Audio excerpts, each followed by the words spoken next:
Every summer, the island of Sodor is very busy. Holidaymakers love to sightsee, and when the weather is fine, there is no better place to visit. Some people like to go to the mountains. Others like the valleys. Children love the seaside. One morning, Thomas was puffing along the line that runs by the coast. His two coaches, Annie and Clarabel, were packed with children going to the beach. Everyone was happy. Percy was taking some freight cars to the harbor. "Hello, Thomas. You look cheerful. I wish I could take children today instead of freight cars." "They're the Vicar's Sunday School," explained Thomas. "I'm busy this evening, but the station master says I can ask you to take the children home." "Of course I will," promised Percy. Later, Percy saw Harold. "Sorry, Percy. Can't talk. I'm on high alert." "Why?" "Bad weather's due. My help's always needed." "Mind how you go, Percy." "Huh," huffed Percy. "As long as I've got rails to run on, I can go anywhere in any weather anyhow. Goodbye."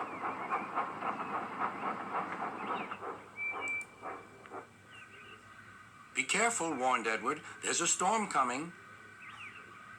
A promise is a promise, thought Percy, no matter what the weather. The children had a lovely day, but by tea time, dark clouds loomed ahead. Annie and Clarabel were glad when Percy arrived. He was just in time. The rain streamed down Percy's boiler. Ugh, he shivered and thought of his nice dry shed.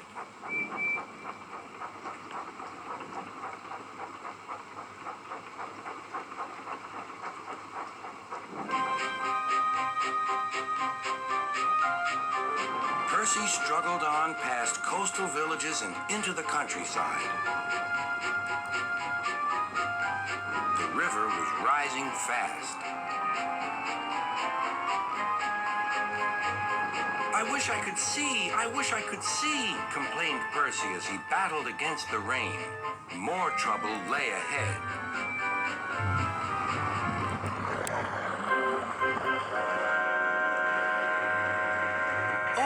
Hissed Percy. "The water is sloshing my fire."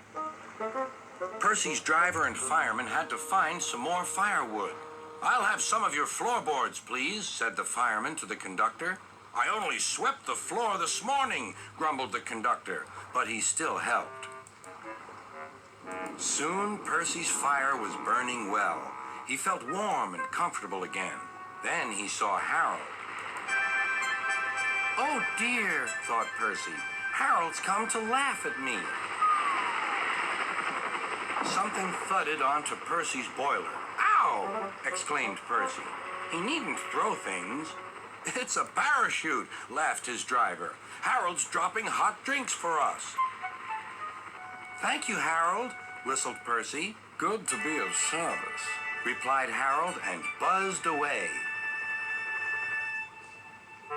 The water lapped Percy's wheels. Percy was losing steam again, but he plunged bravely on. "I promised," he panted. "I promised."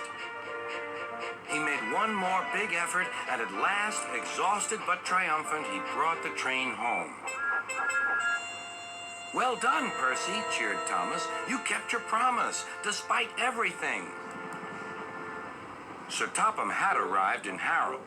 First he thanked the men, then Percy. "Harold told me you were a wizard. He said he can beat you at some things, but not at being a submarine.